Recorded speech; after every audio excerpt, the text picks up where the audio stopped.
ఒంటరినై నేను నిన్ను చేరగా నా పక్షమై నీవు నిలచితివే.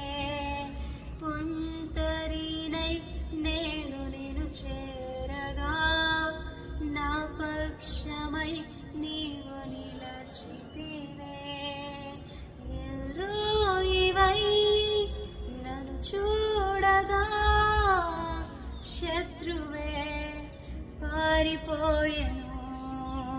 ఎల్రోయివై నన్ను చూడగా శత్రువే పారిపోయెను.